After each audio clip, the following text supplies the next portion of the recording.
young child, no? Below 5 years old. So, first is 90% of pregnant women should receive counseling support on nutrition. Okay, so some mothers need, ano yan? Micronutrient, iron, folic acid, and of course, some, they said that if you give the omega 369, it will help also in the folic acid will help prevent the spina bifida prior to the pregnancy, about 3 to 6 months prior to pregnancy. It helps in uh, prevention of spina bifida.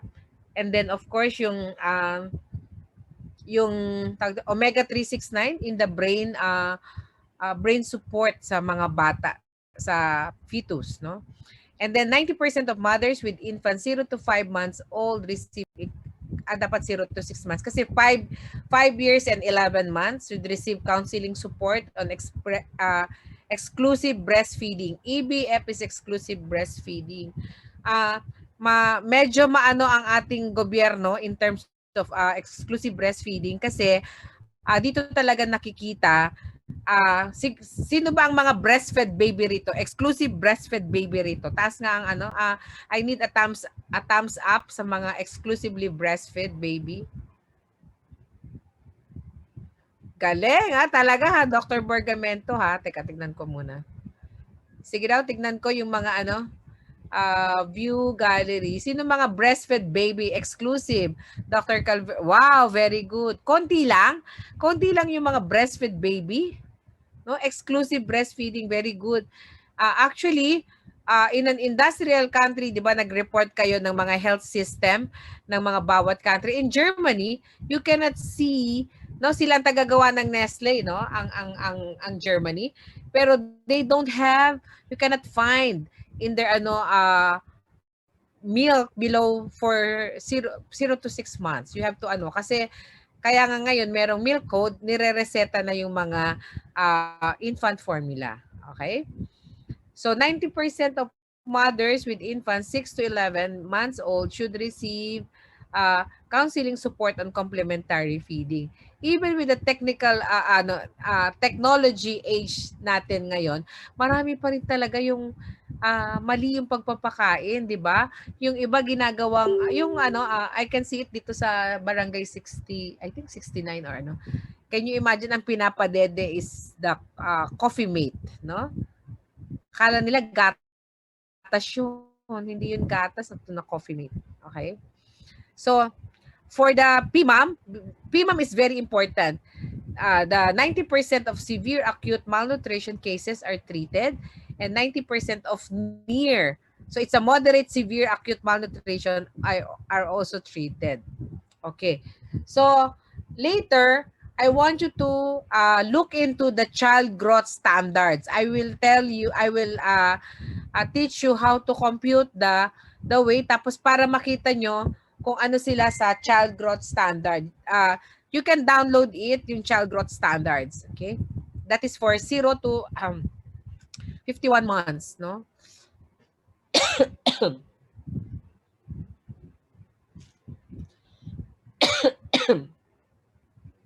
For the dietary supplementation program, 90% of poor pregnant women who are at nutritionally at risk receive food supplementation. Kasi nga, bali dalawa na sila, the mother and the baby. So, kaya yung mga payat na mga not only payat but nutritionally at risk. Sino ba yung mga nutritionally at risk? Sorry, teenage pregnant, mga poor, tapos yung mga high-risk pregnancy, no? And 90% of children 6 to 23 months old from poor families receive food supplementation. Kaya very yung anong tawag diyan, yung peanut butter. Kaya yung maganda ang ng peanut butter kasi mataas ang kanyang protein content para tumalino yung bata. Kami ang ginagawa namin sa mga bata, yung munggo. Yung munggo bread, munggo na gagawing soup, tapos lalagyan ng tinapa, mga ganun ba? So munggo is a very good alternative for nutritionally at risk, okay? Another is multimedia nutrition on key desired behaviors implemented. So kaya nga tayo meron tayong edutainment, no? And then 90% of target population should receive vitamin A capsule. So that includes the pregnant, yung iron folic acid supplements. Another is nutrition in emergency. During NIE, katulad ngayon, 'di ba? Puro puro ration, okay? Ah, dapat nutrition related services may mga na 'yan. Food ready to eat food, RTIF, no?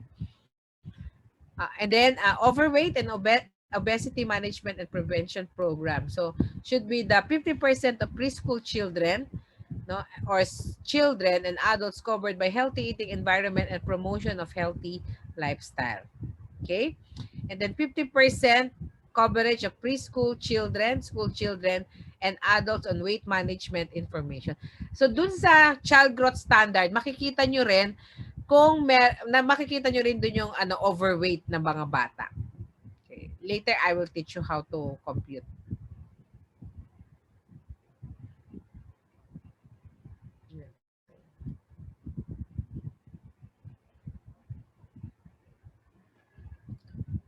Sandali ha.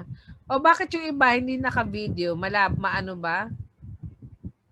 Wait naghang yung aking internet. Yung aking... Hold on. Cookie.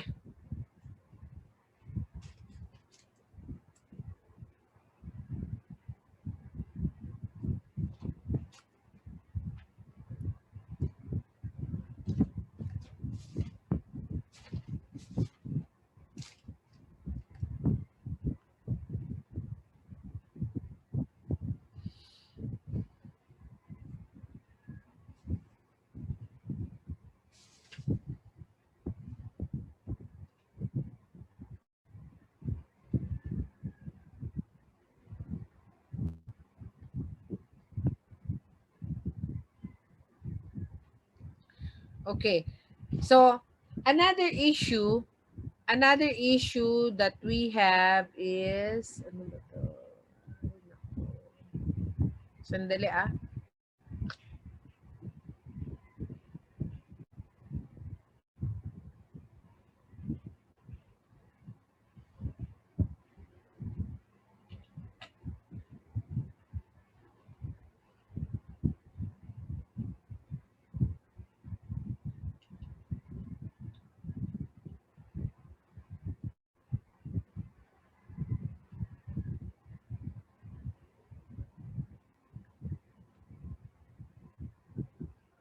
Can you see it? Can you see the video, the what they call this? Nakikita Yes, nyo po. yung okay. So another is the nutrition in occupational health. So even in the workplace, kailangan talaga na involved din tayo in terms of nutrition. Ano ba ini? Okay. So don't you know that nutrition is an element of a healthy workplace? In fact, kung talagang malnourished, both obese and obese and undernutrition, the problem is the productivity. So affected talaga yung work productivity ng mga nagtatrabaho kung sila ay, kasi syempre mas marami silang i-absent, di ba? Ganun, hindi mo ganun.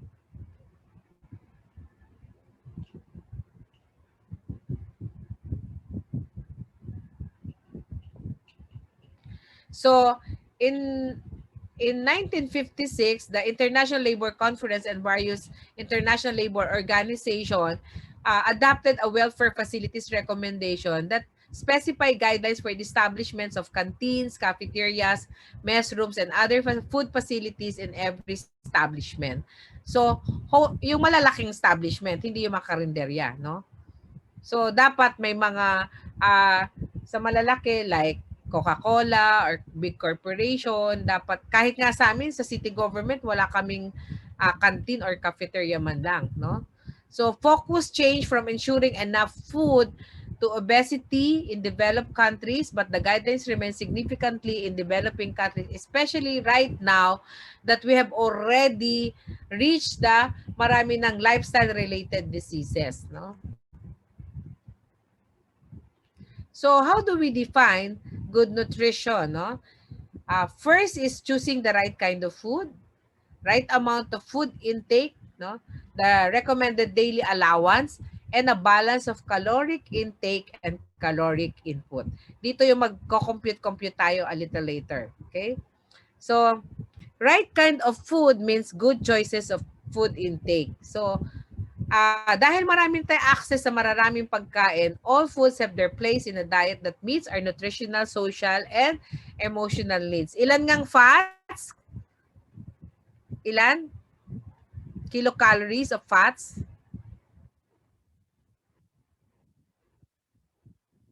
Di ba 944? Alin yung 9? Alin yung 4? Alin yung another 4? May kahapon, the other day lang yun. Ano yung 9? Fats. Okay, don't forget that kasi magko-compute tayo a little later, no? So there are no good food or bad food. No food is forbidden. The key is to find the right balance. One way of finding this balance is presented by what is known as the food pyramid. Okay? Sabi nila sa Pilipino, paano ko ba ito paliliitin? Sandali nga, dapat pwedeng paliitin ito. Ayun.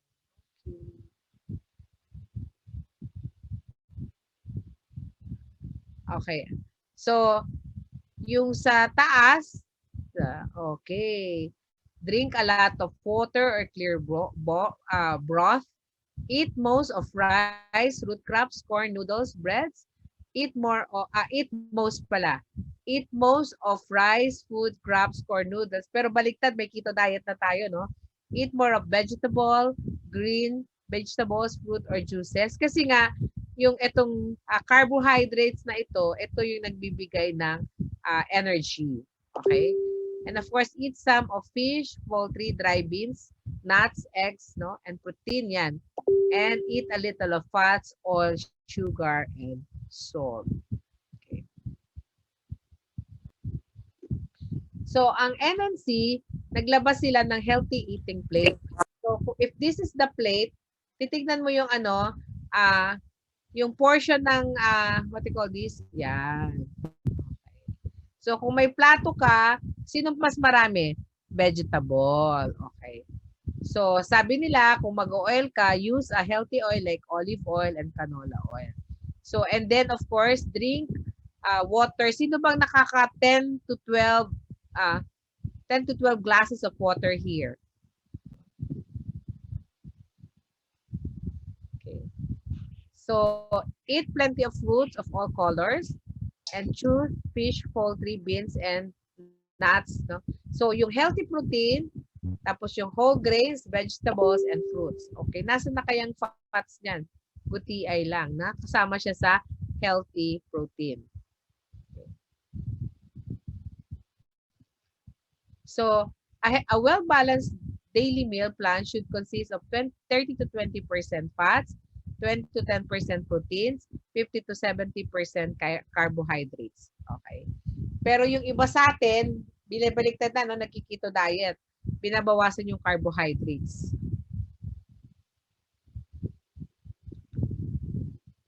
So, the recommended total daily caloric intake is 1,500 kilocalories.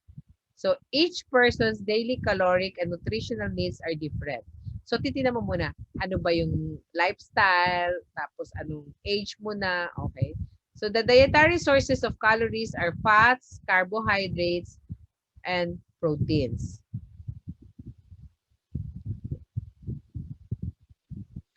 So, 1 gram of fat is equal to 9 calories. Okay? And 1 gram of carbohydrates is equal to 4 calories. For example, titignan mo yung nutritional kumain ka ng isang pork chop. Yung pork chop na yan is equivalent to usually 200 grams nga eh. 200 multiply it by 9, no? Ilan yan? 1/8 na lahat, 1/8 na agad, 9 times 2, 18. So, dun pa lang sa isang pork chop, 1,800 kilocalories na yun. Eh, we only need 1,500. So, minsan, yung iba pumapayat because they are counting the calories. Okay. Sabi ng carbohydrates should consist mostly of the complex types of like the starch, yung balanghoy, no, kamote, 90%, and simple carbohydrates which are sugar should make up 10% of total carbohydrates intake.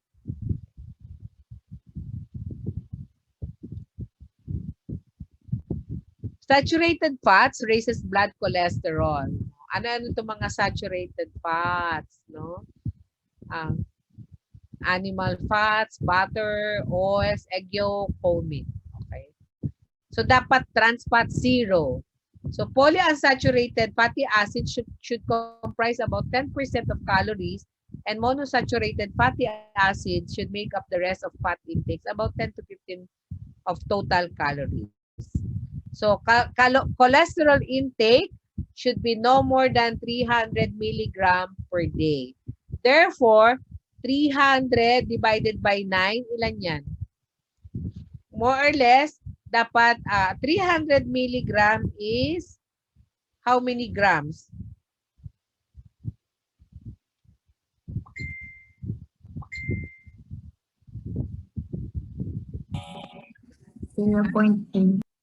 Okay. So, yun lang ang kakainin. My goodness. Eh, pero lahat ng kinakain natin sa burger pa lang, ilang calories na kaya yun? Okay. So, again, sodium intake should be no more than 3,000 milligram. So, the employer, sa occupational safety, the employer shall organize and maintain a nutrition program under the dietitian and supervised by a physician. Alam nyo kasi, kaya naging priority yung nutrition sa occupational safety health kasi how many percent of our population are working. So, minsan, dahil sa kaka-work na papabayaan na yung nutrition. Okay? So based ito on the 2008 National Nutrition Survey, pero wala pa kasing bago, pero the same. Impaired and high passing blood sugar increase with age. Correct. Ako yan, no? Prevalence of high total cholesterol, average 7% for men and 13% for women. Agui. Women are almost twice more likely to be obese than men. Aruy, no? Okay. Prevalence of obesity was highest among men in the 30s and 40s and among women in the 40s and 50s. Agoy, ano na naman ako tama. So less than 1/4 of adults had work-related physical activity with little variation by gender and age group. So sabi nila, micronutrients. Ano yung micronutrients? Iron, vitamin A, and folic acid. Account for 2 to 3% of loss in GDP in low-income countries. Why? Because affected yung productivity. Iron deficiency accounts up to 30% impairment of physical work, capacity, and performance. Naalala ko yung commercial ng ano ba to? Propan with iron. Di ba? Yung galing sa trabaho, ganun-ganun siya, nahihilo siya palagi. Yung pala, kulang na ng iron. No? Obesity and iron deficiency both result in fatigue and loss of dexterity. Okay. Palaging kapoy. So, addressing the nutritional needs of a worker or an employee provides benefits to both the employer and employee. For the employee, of course, they will maintain their good health, and one way of maintaining good health is proper nutrition, aside from physical exercise and enough sleep and rest. Second, it promotes a well-organized bodily function, and it prevents food-borne disease, sanitary preparation, and handling of food. So, Na-discuss na natin to dun sa ating food-borne and food poisoning or food intoxication. Hindi na natin to i-discuss, okay? So, this is also done already, no? Okay. So, another is increased body resistance. It improves the immune system. It prevents diseases related to improper food intake, no? So, hypertension, cardiovascular disease, stroke, diabetes, arthritis, colon cancer, breast and prostate cancer, obesity, vitamin, iodine, and iron deficiency. And of course, food allergy and potassium level. Another benefit is it increases job performance. So, of course, kung tama yung nutrition, it increases physical strength, good decision making, and sense of well-being. Next is increased possibility of job promotion kasi you can perform well. Less prone to accident and injuries because you increase your physical strength, increase alertness, and good reflexes. And number 9, reduces medical costs, which is very, very good. No? Kasi talaga, dati, hindi masyadong nagli-leave yung mga nasa work. Ngayon, marami na because of the lifestyle-related diseases. No? And the number 10, it improves quality of life and self-esteem. Kasi 'di ba pagka overweight or obese, 'di ba, para nagkakaroon ka ng problema sa self-image. Although hindi na ngayon ganun. So, sa employer side, definitely it will reduce absenteeism, increases productivity, maintains a good harmonious workplace environment, increases company image, no, because of decreased incidence of occupational diseases and injuries, and of course reduces total medical costs. So, what are some factors we have to consider? So, syempre, the socio-economic status. So, kung ikaw ay isang nagtitinda ka lang dyan sa palengke or kargador ka, nako talaga, for sure merong cup noodles or noodles sa pagkainan, lalagyan ng sardinas, maalat na ulit, tapos kanin, no? Or kaya sasabawan na lang para merong ulam. Okay? So we have to consider socio-economic status, the ability to buy the right kind and amount of food. Next is number of family members. Siyempre, mas maraming miyembro ng family, mas maraming bibig ang kakain. Okay? Number 3 is ignorance or individual choice of food and disorderly eating habits. I think due to the pandemic, marami ng mga tao, especially medical students, hindi joke, especially students, no? Nawawala na talaga yung I just don't know kung of course nagluluto kayo sa bahay. Okay? Another of course is stress or boredom or anorexia or excessive food intake. So opposite siya, yung iba anorexic, yung iba naman excessive food intake leading to obesity.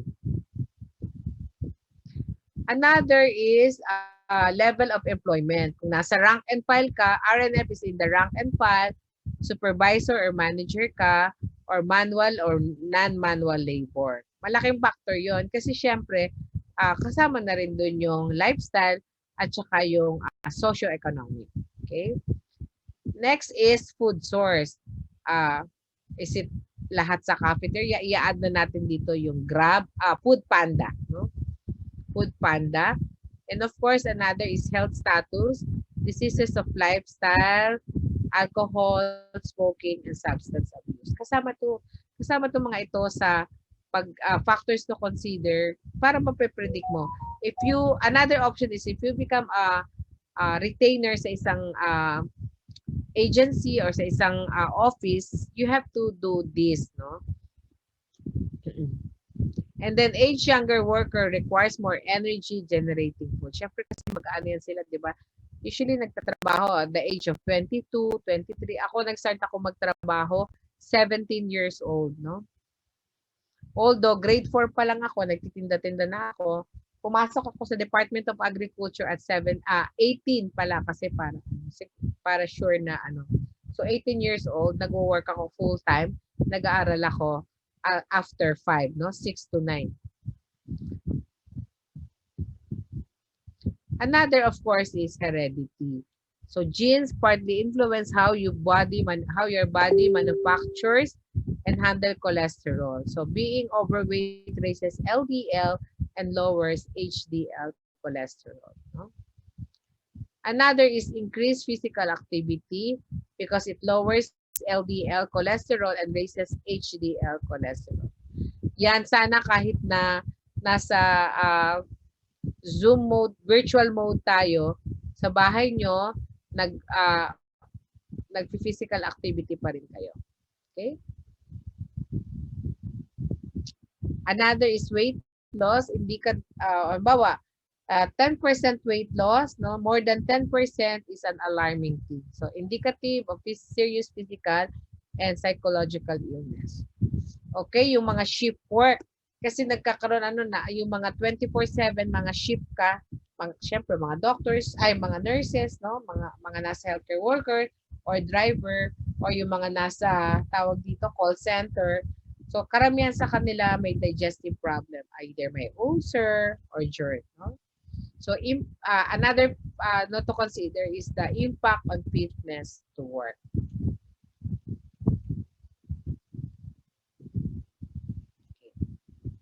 So, overweight and obesity affects 27 adults in every 200. No?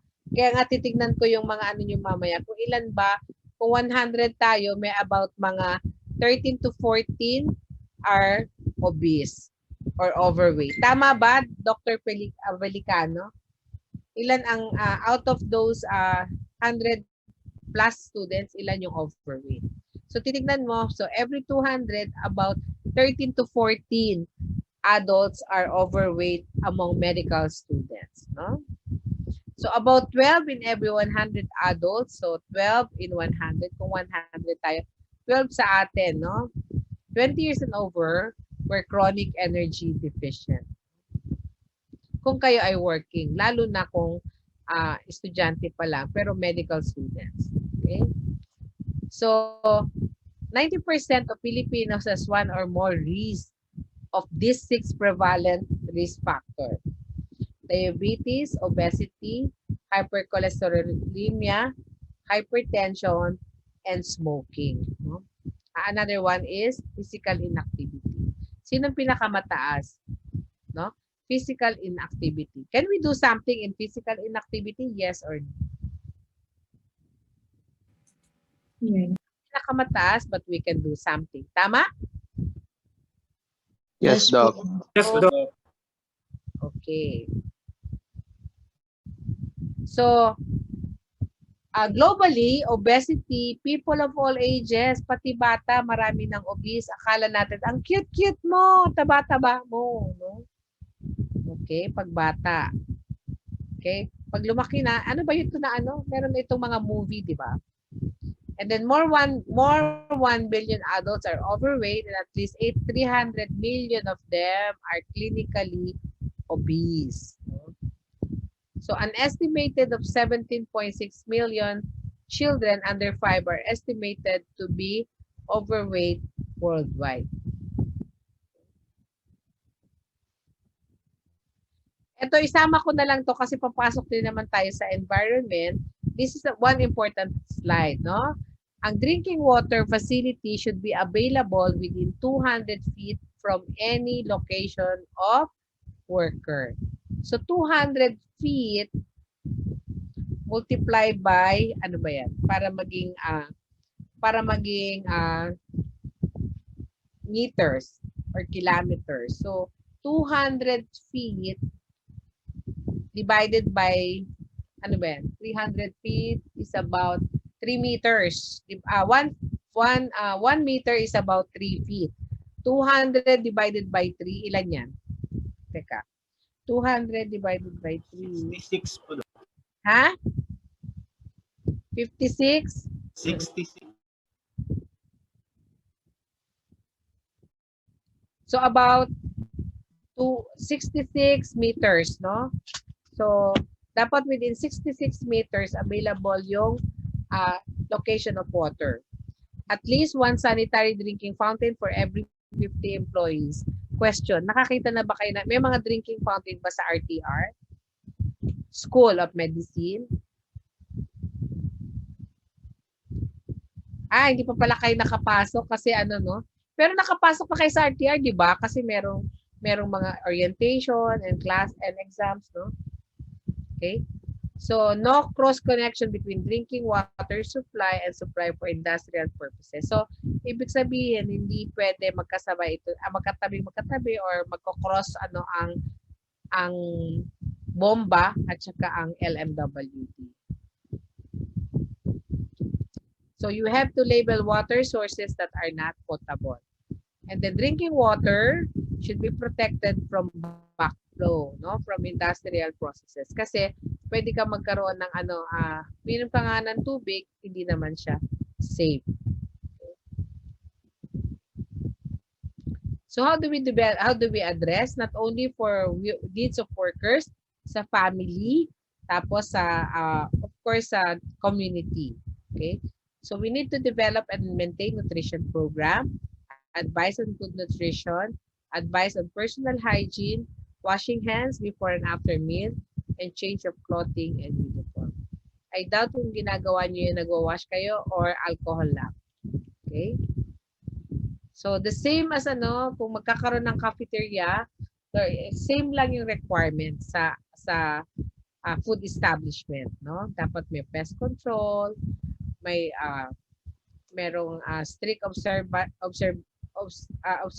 strict cleanliness of kitchen and dining areas and provision of adequate and water supply.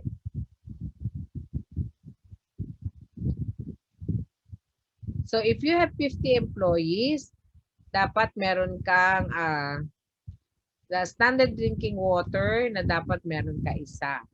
Pag 51 to 100 employees, dalawa. Halimbawa, AVRMC, ilan yan? Doon yung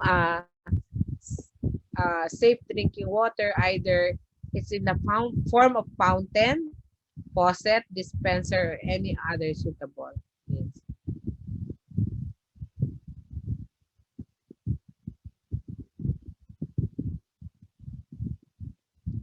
Sabi nila kailangan mo rin yung water closet, pero sa dami ng mga requirements, parang natuturetin rin yung mga restaurants. Pero of course, health is important. We need to invest on health. Okay. Next is good housekeeping, advice on lifestyle diseases, monitoring of nutritional status during mga APE, mga annual physical exam, and daily consultation. So, BMI na compute na natin. Very important. Okay. So, the higher the BMI, the higher the risk of developing associated conditions. So, yung waist, another is the waist to hip ratio. Sa mga lalaki, ano mo yung waist divided by the hip. No? So, if it's more than 91 centimeter, no, kailangan mag-ano yan. Divide nyo siya. Kailangan less than 90 and less than 80 for female. Ilan kaya ang mga waist circumference nyo? Okay? So, of course, basic yung CBC blood chemistry.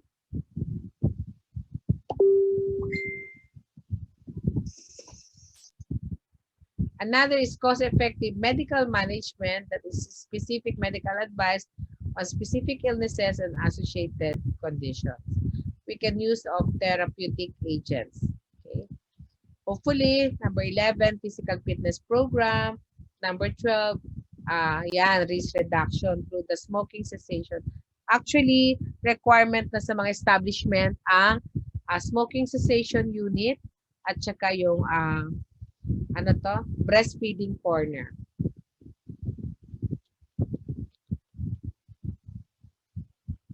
Okay. So aside from good healthy diet, There are other things that one can do to maintain good health. So physical fitness program, aerobic exercises, sports fest, no, good sleep and enough rest and stress management.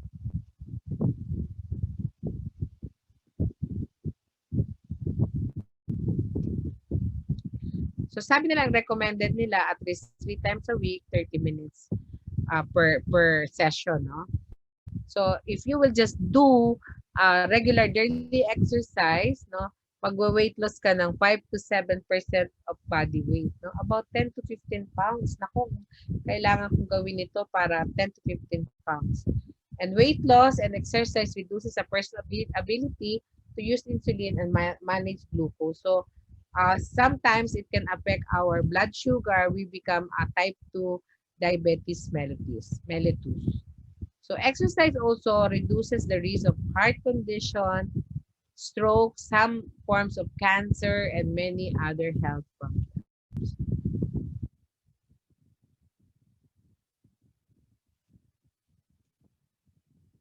Pinasa ko na kasi yung mga ano sa Google, kaya naka-Google ano. So, very important, easy guide to any physical activity. Kailangan i-ano mo rin yung kung ano yung lifestyle mo. Hindi ka agad dediretso na mag-physical activity ka. No? So, sabi nila to improve your cardiovascular endurance, you can choose to aerobic 3 to 5 times a week, at least 30 to 45 minutes. No? Kaya? Kaya nyo? Kaya daw. Kaya ha, yung mga ano, nandyan ba yan sa plano nyo? Hindi ko pa lahat nabasa. Okay? Strength and flexibility activities are important muscle toning. No? So it also help you burn some excess fat if you do it all often together with other activities. No? So aside from the stress management, I'm so stressed, and then kailangan talaga yung physical activity. Okay? Leisure activities are enjoyable too. It makes you burn some calories, but it's not advised as a principal or main activity. Katulad kahapon, naglulugayan falls kami. So, it's a leisure activity for me. Hopefully, bumaba kahit ilang ano lang yung aking, what they call this? Yung aking cholesterol, sugar, and uric acid. Okay?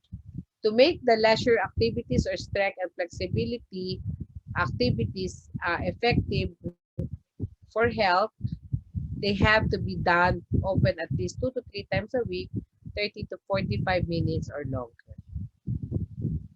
And then, activities that will burn the least calories should be avoided. No? So sabi rito, you will feel better, look younger, maintain healthy weight, and live longer with regular physical activities. Okay, ilan ba sa inyo yung may mga regular na physical activities? Tasang very good. Okay? So, no one is too old to enjoy the benefits of regular physical activities. Pero ngayon pwede na siguro kasi non-contact sports naman yan. Okay? Select any level in the activity pyramid that best fits your lifestyle and health needs. Just 30 minutes of the different activities over the course of the day is healthy. So, pwede walking, ganyan. Okay. So, for health, paki-ano lang ito ha. Paano ba to? We need to burn 700 kilocalories to 1,000 kilocalories per week. So, if you are 60 kilogram, hindi naman ako 60, 56.8, no? Walking briskly for 30 minutes will burn 180 calories for 5 days and equals to 900 kilocalories per week. So, gawin mong second week, at least todo na yung 700 kilocalories. Okay? Okay, if you want to lose 0.5 pounds a week, burn at least 2,000 kilocalories to 3,000 kilocalories and per week. Okay? So, example, for a 75 kilogram male, walking briskly for 45 minutes will burn 338 calories for 6 days equivalent to 2,026 kilocalories per week. Can you imagine just merely exercise? You will hit your target of burning at least 2,000 to 3,000 kilocalories per week. Okay? So of course, talk to your doctors if you have any health concern.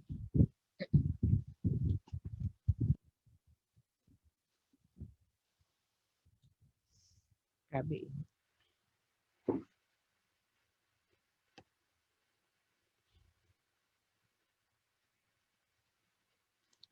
Na yung ano, ito yung Filipino Pyramid Activity Guide. I think pinreset na ito ng ano. It has been presented by, meron ba nag-present nito? Okay.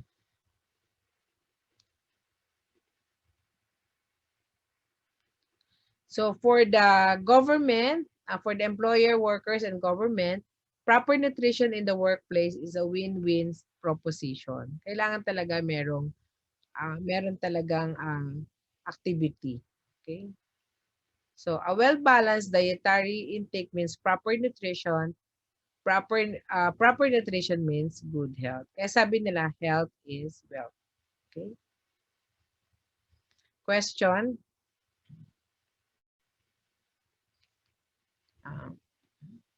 Saan ba yung ano? Naghanap ako ng supplemental facts. Wala kasi akong ano dito.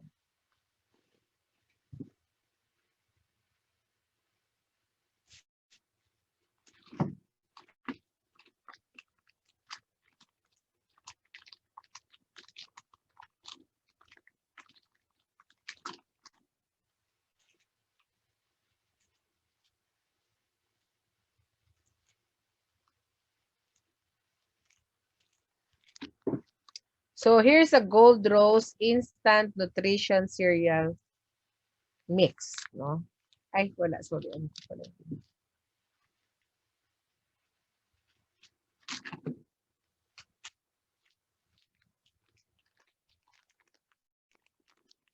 Bigay lang to sa akin.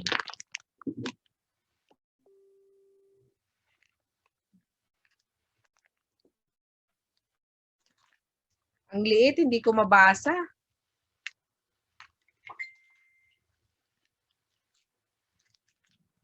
Okay.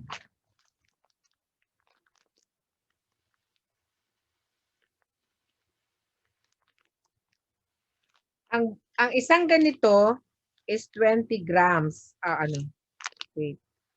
30 grams, isang ganito. Ha? Tignan nyo kung siya ay nutritionally healthy.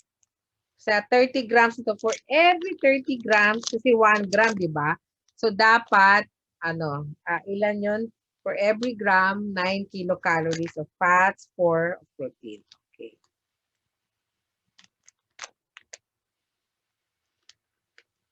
Per serving niya, per serving ng isang sachet na to ha, energy niya will give you 12 kilocalories. Okay?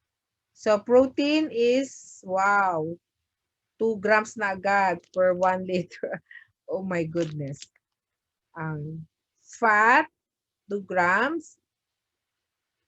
Cholesterol, less than 5. Carbohydrates, 25 grams. My God. Dietary fiber, 1 gram. Sodium, 50 milligram. Ilan ang allowed na sodium? Ilan ang allowed na sodium? 3 grams ha. So okay pa to kasi 60 milligram. So ang allowed sa atin is 3,000 milligram. So mga ilang sachet na yan ang ano. So bale, sugar, aray, 12 grams. So akala natin kasi fiber, okay siya.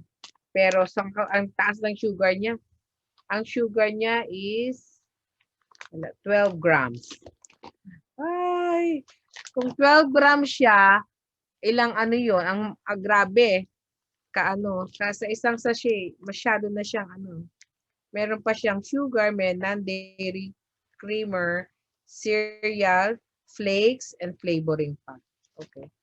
Parang ano nga eh, sabi ko, ba't ganun? Palagi na lang akong palagi na lang akong itong cereal. Tapos tumataba ako, tsaka tumataas yung cholesterol ko, tsaka sugar. Ito pala yung rason. Taas pala. So, I can donate this, sino may gusto. Ha? Sino may gusto? I-donate ko. Ha? Sino may gusto? I-donate ko na lang to. Ang taas ng ang taas ng sugar tsaka gram eh. Meron ba dyan? Ang maunang mag-text, i-donate ko. Joke. Uy, salamat naman. Salamat naman at Ay. Salamat naman at 110 tayo ngayon na dumating. Okay. So, ang natin ngayon is, number 1 is, humanap kayo ng favorite nyo na pagkain. Okay?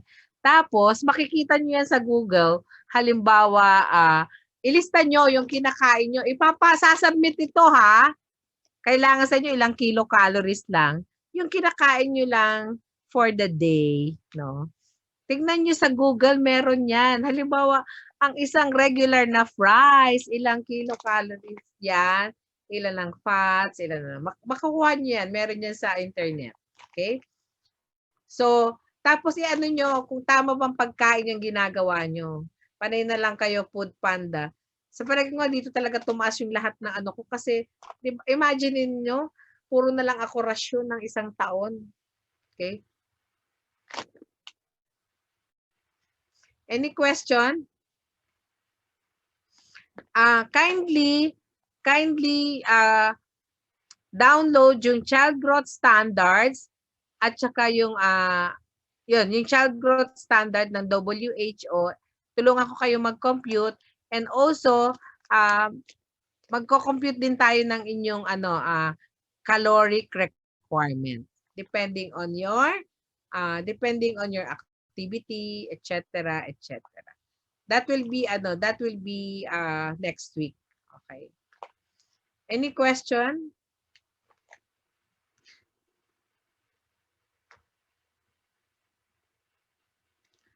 Okay, so with that, enjoy your weekend. After this, we'll discuss toxicology, yung mga common poison, and then we will move to community. Okay? Bye-bye, tooth decay. Walang may gusto nito. Gold rose, meron pa ako, marami-rami pa to Marami-rami pa. Sino bang pinakamalapit sa akin? Marami-rami pa siya na pack. Tapos meron pa akong ba ito?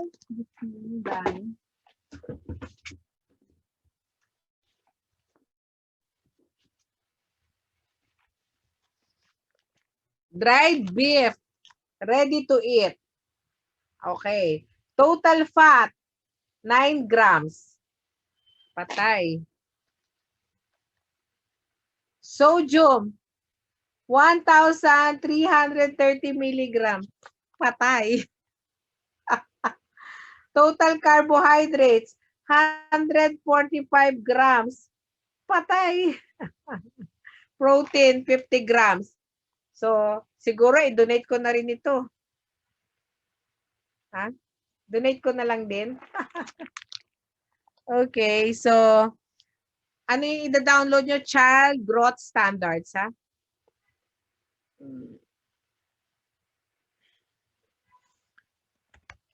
Child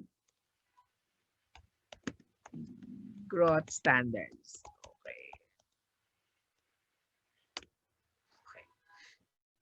Kung may baby kayo sa inyong family or anak ng nyo, kunin nyo yung kanilang birthday. Okay? Kunin nyo yung kanilang birthday and kunin nyo yung kanilang weight. Okay? Present weight in kilograms. Siguro mga 2 or 3 bata. No? Of course, hanggang 5 years old, hanggang below 5 years old lang muna. Hanggang mga sige, 4 and 11/12. No? 4 years old and 11 months. Okay? Pare-pareho lang. Philippines at saka WHO, we follow the child growth standards. It's a table. It's a table. So meron siya for boys, for girls, meron siya for stunting, wasting. Magko-compute tayo. Okay? May tanong pa?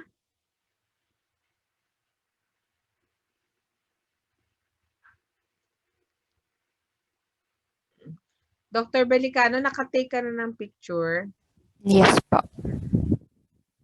So I hope, konti lang absent ngayon. Salamat naman. Parang your mom, Mamuji, is very happy kung konti lang yung absent. Okay? So, parang workshop tayo next Wednesday. So, thank you and good afternoon. Thank you, Doc. And, Thank you po, and Ma'am Gina. Thank you, Doc. Thank you, Thank you, Doc. Doc. enjoy your weekend, ha? Ano yung kakainin nyo? Yes, Doc. Salamat, Doc. You're welcome. Wala talagang kukuha ng aking aking gold rose, gold rose na tsaka itong beef. Para siyang beef jerky eh. Okay? So, bye! Bye, Bye, po, Ma'am Doc. Gina.